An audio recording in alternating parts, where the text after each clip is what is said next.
I think, first of all, we must understand that the extradition process is a highly complex legal and judicial process. This is not a process that can be done through a diplomatic note verbal.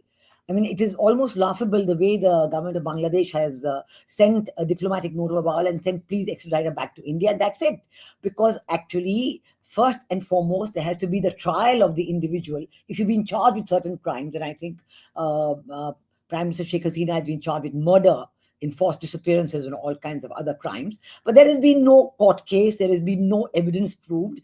And in fact, even the talk of people having died in July and August, the UNHCR team is supposed to have visited Bangladesh twice in order to collect evidence, in order to give a report on whether people have died at that time, how did they die, how many died, etc. And even on their second visit, they have said we have not been given any evidence.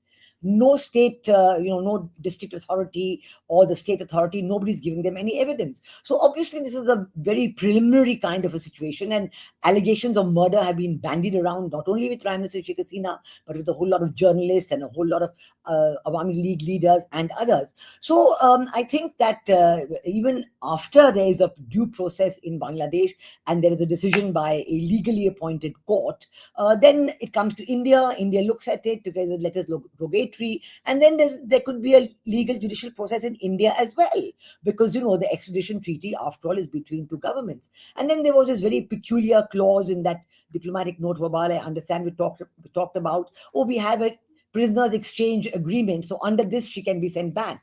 But Prime Minister Sheikh Hasina is not a prisoner. She's here of her own free will. So all these situations make one think, and then the additional pressure after 2 days, do it quickly, otherwise we'll take other action. So this is a kind of fake pressure being built up for domestic consumption, to tell the people of Bangladesh that, look, this is India not listening to us. So this is fanning the anti-India sentiment that has been built up so drastically in the last few months, and I would say even going up to a year or so. So I think that one has to look at this very, very carefully to see that this should not, extradition treaties, extradition arrangements are not supposed to be bandied about like this. I think they should be treated much more seriously and given the due seriousness it deserves. And it should not be used for their own domestic political purposes, particularly by a government which is not even legally constituted. It's not even a government, it's a regime or an administration which has installed itself after a coup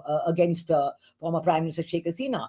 And certainly one can see who was behind that coup, because when you talked about Pakistan-Bangladesh relations, that's the only thing that's on the uptick in the last 4 months.